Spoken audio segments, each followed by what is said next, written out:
This is PTV World. I am SYED and you're watching Fault Lines. While the entire world is focused on the issue of Ukraine and Russia, there are some major developments happening in some other parts of the world as well. And a major development is happening in Iran.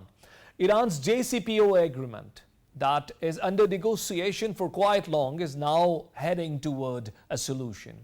A solution that essentially might mean that United States and European Union would start taking a lenient view of the situation and would allow Iran to sell her oil in the international market. And if this happens, this is going to have a consequence, an impact on the global energy market. Russia, on the contrary, that is an ally, that is a partner of Iran in many fronts, including the front of Syria, has some serious reservations on this development and has boycotted the Jcpoa's talks in the last hour before an agreement was about to be reached. What are the concerns of different European Union members with regards to Iran talks? How France looks into the situation? What would be the concerns for a country like Russia that has great partnership with Iran, and how Iran is planning to meet all these challenges? Our team has prepared a package. Watch the package before I bring my first guest to the program. The uncertain future of Iran nuclear deal risks becoming a self-fulfilling prophecy as after months of discussions in Austrian capital, myriad geopolitical development cast a shadow open Jcpoa revival. The new Russian demand about sanctions linked with Ukraine clouded the prospects of restoring a 2015 nuclear deal with world powers. Russian Foreign Minister Sergei Lavrov demanded a written guarantee from the United States that Western sanctions on Russia for its invasion of Ukraine will not hinder Moscow from trading and cooperating with Tehran. While Russia is a member of PAC, the United States withdrew in May 2018, and Russia also remains a member of the commission that oversees compliance. Moreover, the revived deal envisions Russia taking Iran's large stock of highly enriched uranium in excess of the deal's limits. Reacting to new developments, Iranian Foreign Minister Hossein Amir Abdullahian stated that while standing firm in maintaining our red lines, we won't allow any foreign factors to impact our national interests. Iranian Foreign Minister Amir Abdullahian held a phone call with his Russian counterpart Sergei Lavrov, during which the Iranian Foreign Minister categorically stated that sanctions must not hamper Iran's cooperation with any country, including Russia. It is pertinent to mention here that Iran can produce more than 2 million barrels of oil a day, and if these supplies were able to reach the markets after restoration of Jcpoa, the surge in global energy prices would be slowed.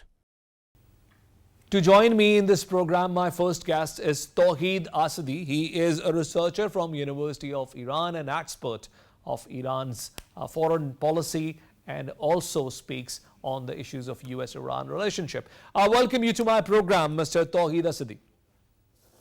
Thank you very much, Sayyid SHABAHAT Ali. It's my pleasure to be with you on the front line. Mr. Tawheed, what are the recent developments on Jcpoa agreement? We have not heard on this issue for quite long, so you being in Tehran, can you please update us on what is happening in Tehran these days?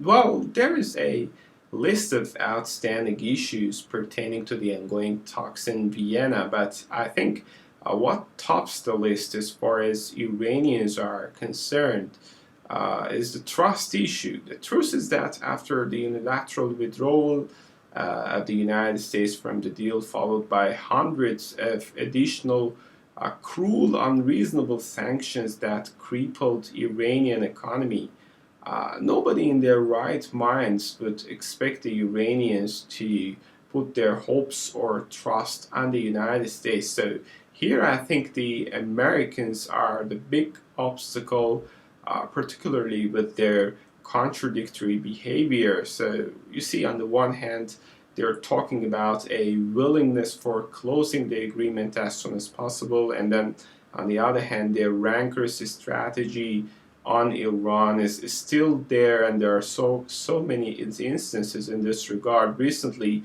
we saw reports about the confiscation of 2 ships with Iranian oil cargo, and we know that the United States still tries to stick to the remaining terrorist designations against Iran while putting some new demands that hinder the process of negotiations in Vienna. So this is one issue, and the next issue is that the Europeans on uh, in the negotiations are talking about a final text on the table, but the EU foreign policy chief Joseph Borrell tweeted yesterday and referred to a pause in the talks due to external factors. So I think here we have got two important points.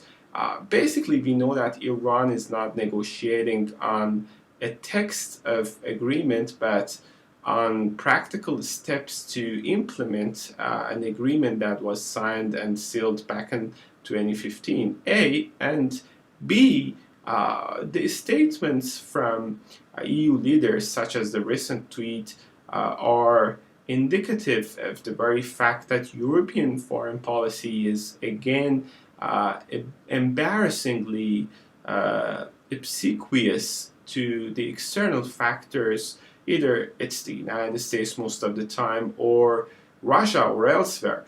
I think all in all, there are many positive signals, but due to the fragile nature of the talks, we should wait and see how the future could unfurl.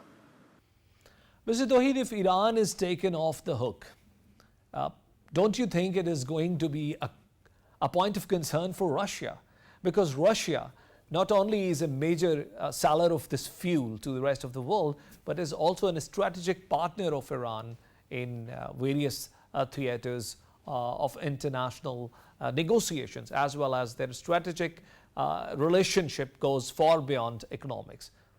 Making a deal is obviously a key objective in Vienna talks, no doubt about that. But let it be clear, the negotiating teams have not gathered there in the Austrian capital to do some charity work, and each team is doing all it could to serve their own national interests above all. As for the Russians, I think a potential concern is that an improved relation between Iran and the West could kind of jeopardize the close ties between Moscow and Tehran. This is why we know Russia is facing toughest sanctions imposed by the West after the Ukraine crisis. The US Department spokesperson has recently said that the Ukraine-related sanctions against Russia and Vienna talks are not related, but this is not something Moscow could rely on. So under this circumstance, one claim is that Russia should be concerned that Ukraine-related sanctions could deteriorate relations with Iran. But I think this concern is partially irrelevant. One, because the economic relations between Iran and Russia, such as trade, does not have much to do with the Western sanctions. And two, because the two countries have geopolitical common interests that gather them together under different circumstances. So let's keep in mind that compared to countries like France, the UK, and the US, Russia has played a more constructive role in nuclear talks because of its common interest with Iran and obviously because of its own national interests. And also, one more thing is that let's keep also in mind that the entire deadlock on Jcpoa is not due to Russia, but due to the US and its Western allies' failure to fulfill commitments they have had based on the deal that they signed back in 2015. Thank you very much, Tawheed, for being a guest in my program. And ladies and gentlemen, now I am joined by Dr. Qandil Abbas from Quaid-e-Azam University. He's an expert of affairs related to Iran. Dr. Qandil, I welcome you to my program. Thank you very much. And you were my guest in the last program as well, when we were talking a few weeks ago before the Ukrainian conflict took over the entire media landscape. And in that program, you told us that United States has no reason to be reluctant any further because Iran has accepted pretty much all the terms and conditions that initially were offered by United States. What has happened after that, sir? I think final text is ready and on the table for final signature. But as per different sources, pause in Vienna talks is needed due to some external factors. And these external factors are, in fact, Russian demands, which are suddenly uh, presented by Moscow during these talks. U.S. They are demanding that U.S. should not impose any sanction on trade between Russia and Iran because some sanctions are already imposed on Moscow because of Russian war on Ukraine. Russian Foreign Minister Sergei Lavrov has also demanded some guarantees that if the nuclear deal is restored, U.S. and Western sanctions on Russia over Ukraine war will not damage Moscow's multidimensional relations with Tehran. I think this is a main hurdle at this stage.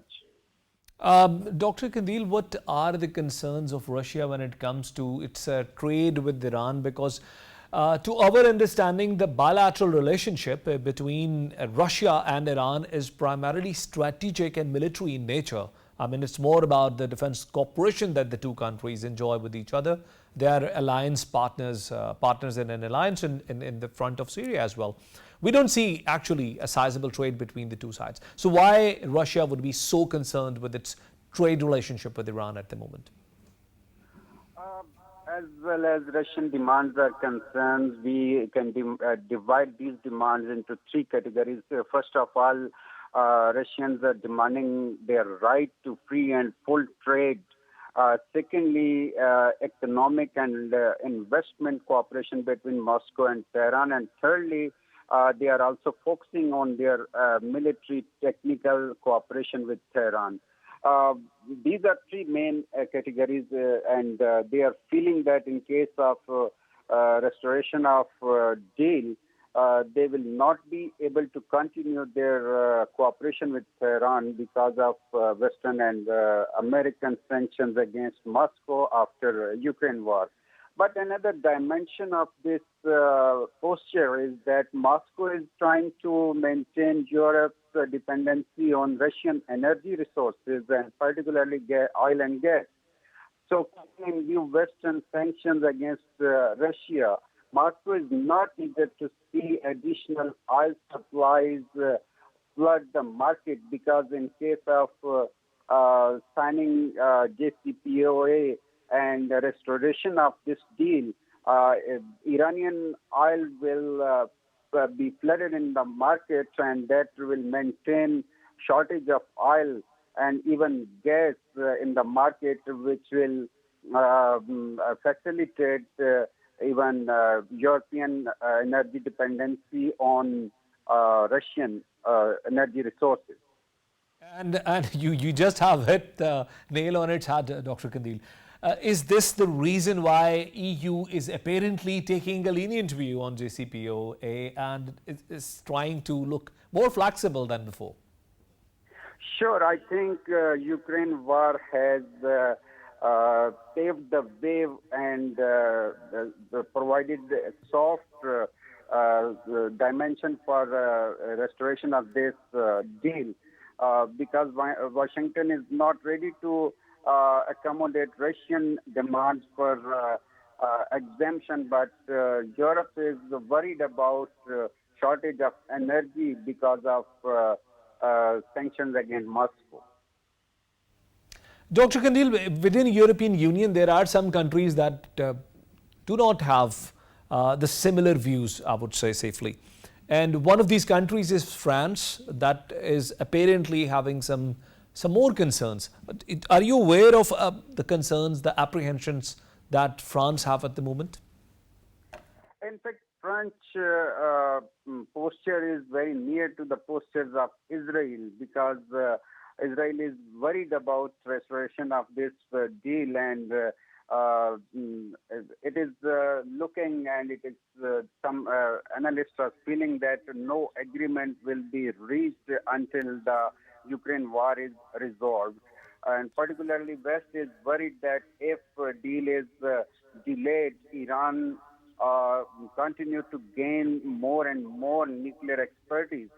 And on the other hand, Iran, particularly Iranian Ministry of Foreign Affairs spokesman Khatibzadeh is of the view that any pause in the ongoing Vienna talks would provide a momentum for resolving remaining issues. Those remaining issues are very complicated even because Iran is also demanding some guarantee that U.S. will not exit again from this deal. And some of the guarantees are also demanded by countries like France on the behalf of Israel.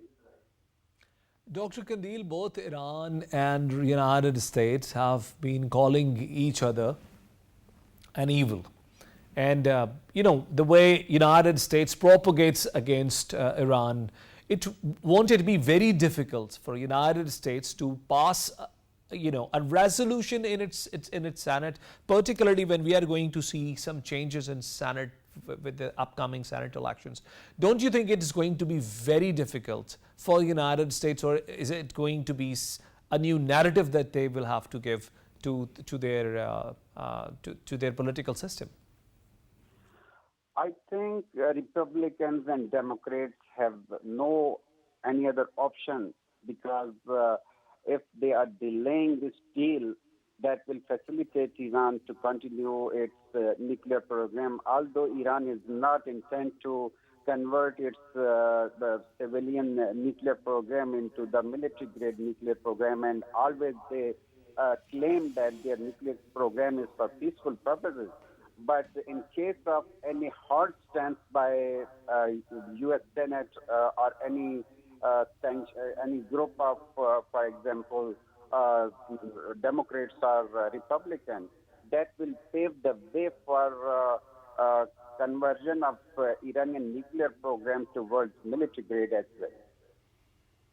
And Dr. Kandil, do you see Israel getting more concerned if Iran is taken off the hook? Because Iran has tremendous resources of oil and gas untapped for quite long, not being sold in the mainstream economy. And the price of oil and gas is very high these days. So this is going to give a phenomenal jump to ailing economy of Iran. Will this not be a matter of great concern for Israel? Definitely, I think one of the major losers for this restoration of this deal will be Israel, because Iran has already penetrated in different countries of Middle East, and on the other hand, Israel is also trying to extend its relations after Abraham Accord, and that is in fact complicating situation in Middle East. So that is why Israel is also trying to extend its influence in different countries of Middle East. But in general, if Iran is taking into the mainstream politics and mainstream affairs of regional and international affairs, I think Iranian the harsh policies towards region and even Israel can be neutralized. Thank you very much, Dr. Kandil, for enlightening us with your views. Ladies and gentlemen, this was Dr. Kandil, who gave a brilliant view of this entire issue from all the aspects, from all the geopolitical aspects, and rightly so, because if Iran is flourishing out of this entire process, if it goes well and Iran starts selling oil with oil prices being so high, it is going to boost Iran's economy phenomenally. And this will be a concern for all the countries that do not enjoy cordial relationship with Iran. We'll take a break and we'll join you after the break. Stay with us.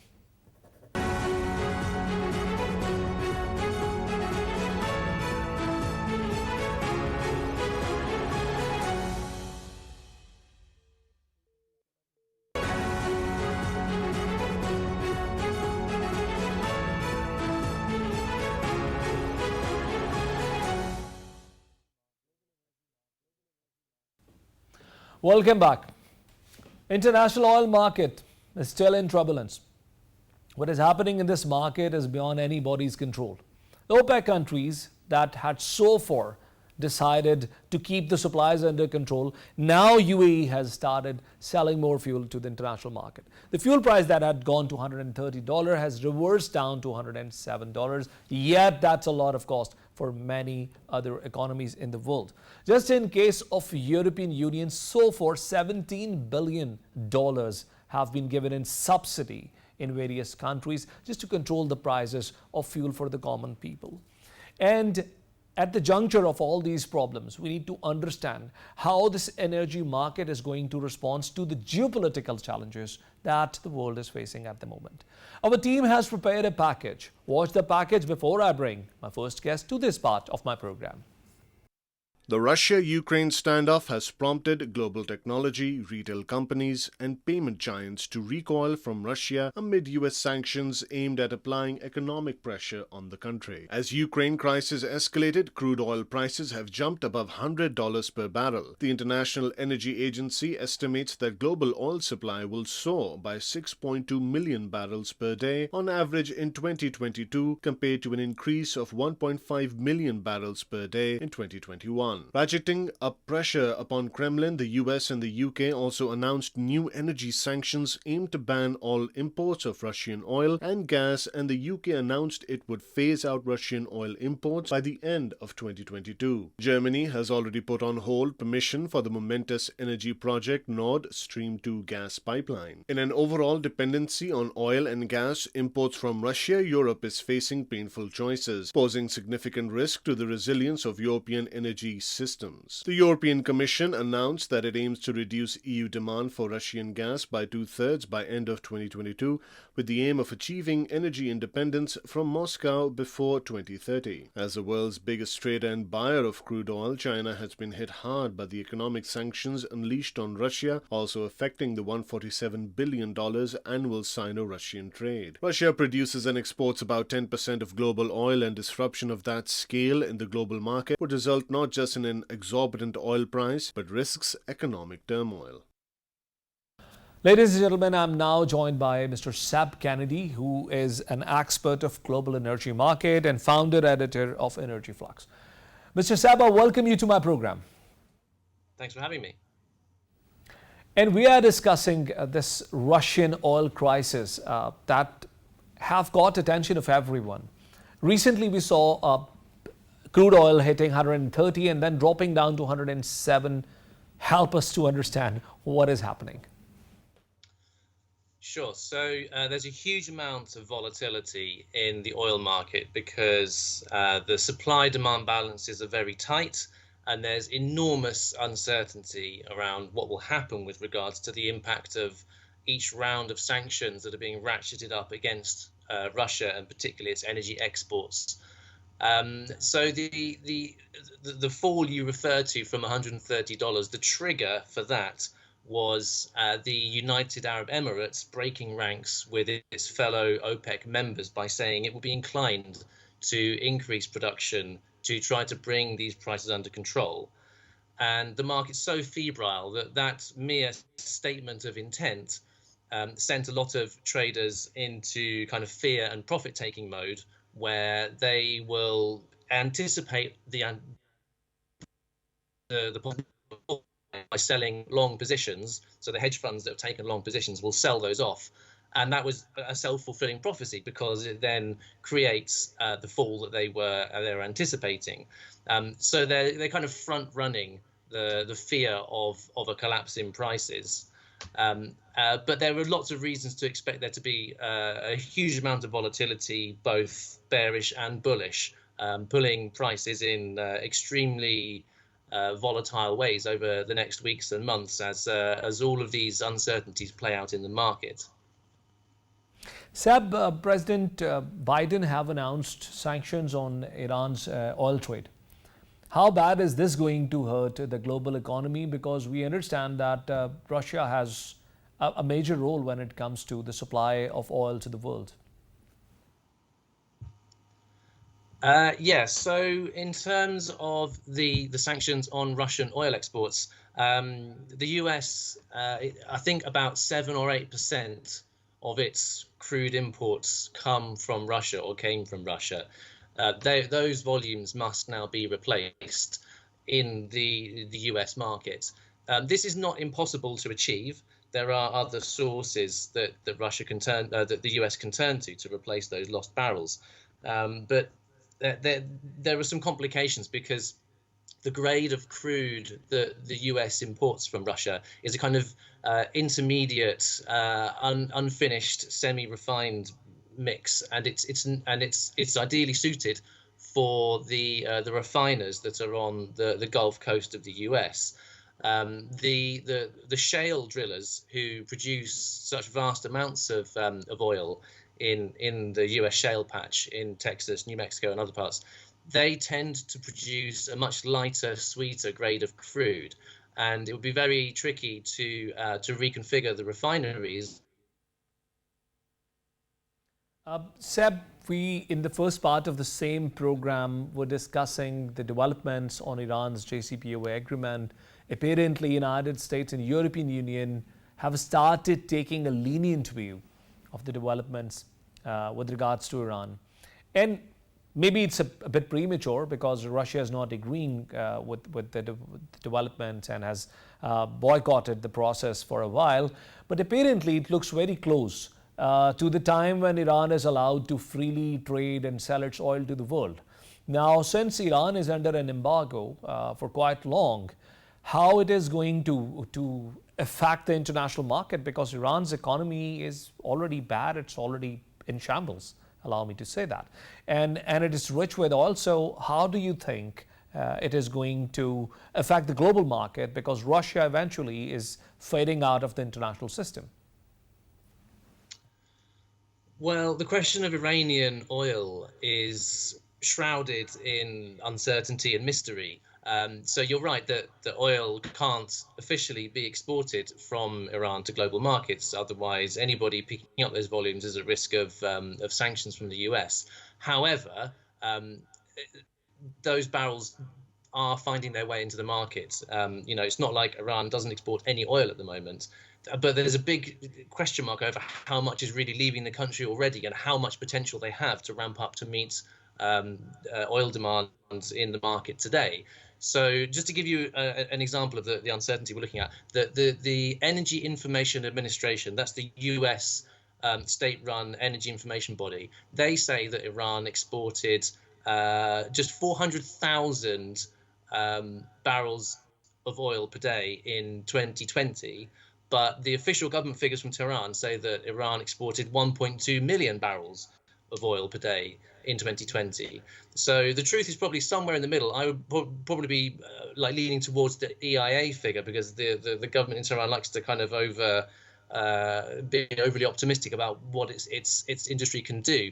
And the national Iranian oil company even said just this morning, I think, that it can produce enough oil to tame global oil prices. That might be true, but there are like 100 million barrels of oil sitting on the water around Iran, because in anticipation of these talks coming to a conclusion, then Iran has been loading oil onto tankers, hoping that it can access global markets.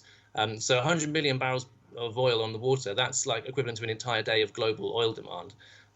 So it would make a difference, but like you say, Russia has kind of intervened at the last moment and might try to scupper those talks by making demands, because they were going to unveil a conclusion to the Iranian nuclear talks maybe this weekend, but now there seems to be a lot of backpedaling because Russia is demanding that its trade with Iran be allowed to be excluded from international sanctions as a condition for it signing off on or agreeing to the lifting of nuclear sanctions on Iran. So again, a lot is up in the air. We don't really know, but it could have a massive bearing on oil markets. Seb, as you said earlier, United States does not import a lot of oil from Russia. I mean, the percentage you mentioned was very small. On the contrary, the statistics show that the Federal Republic of Germany is importing almost 70%, meeting its energy needs from Russia. And in case of some Eastern European countries, 100% of their energy requirements are being met from Russia. So if these countries are standing shoulder to shoulder with the United States, I mean, aren't they actually looking for trouble? Because apparently there are no sources of energy around around Europe, and this is going to have a detrimental cost on their economy. Don't you agree with me on that?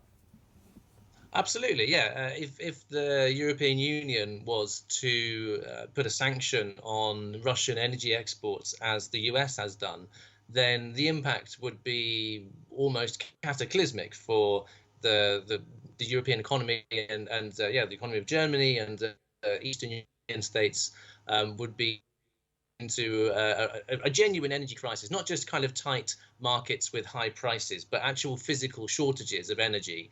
So that's why you're seeing massive divisions within the EU. So some member states are hugely in favor of sanctioning Russian energy exports, but others are resisting. And the way the EU works is that it's highly unlikely that you'll see action to sanction energy exports from Russia unless there's an overriding consensus. And that seems unlikely at the moment, although I would hedge my bets a bit because this is exactly what EU leaders are talking about in Versailles at the moment. There's a big get-together of European leaders, and this is top of the agenda. It's like, how do we respond to Russian aggression in Ukraine? What we might see is, I mean, we've already seen Brussels coming out with a plan to accelerate Europe's reduction of reliance on Russian energy sources. And it focuses predominantly on natural gas, of course, because gas is also a massive mainstay of the European energy economy. But we're probably not going to see like an overnight sanctioning and stopping of those flows. However, what might happen is that Russia could retaliate by cutting off the supply of oil and gas to Europe in retaliation to the international sanctions, which are very severe, that it's been placed under by the US and the UK. So it might be that Europe doesn't sanction Russian energy exports, but Russia turns off the taps anyway, and then we could see the effects of that, which would be very severe. And being the largest importer of the oil in the world, China has Russia in immediate neighborhood. Also the fact that both of these countries are now standing in a bloc against the United States.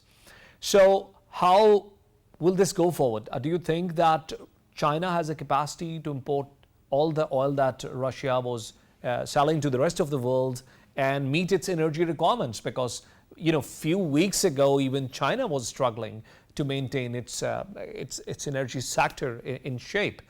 They were importing coal, they were importing many other, kind of fuels to run their powerhouses. So how do you comment on this? Yeah, so Russian oil, it will find its way into the market. What we're seeing at the moment is it's a little bit like the situation in Iran.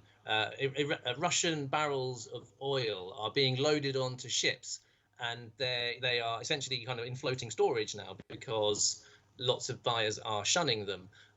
But China is the natural destination for them, and there is no sanction on China or India, for that matter, or other importers from buying Russian crude. So I think you kind of have to anticipate that this immediate volatility and uncertainty in the market will be resolved by these barrels finding a home, because the demand is very, very strong at the moment for crude oil, as you pointed out, and there's all this oil sitting on tankers in different loading parts of around Eurasia. So yes, China could become a massive buyer of Russian oil, but you have to remember that for Russia this is not great, because when you have a reduced pool of buyers, then you lose leverage in negotiations, and the discount that China will be negotiating on Russian oil and gas imports will be substantial, and it's not an ideal position for Russia to be in, to have to discount its crude so strongly.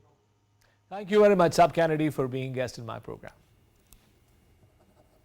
Ladies and gentlemen, this was Sab Kennedy, a global expert of energy, and what he said was quite interesting, that Russian oil will eventually find its place in the world market.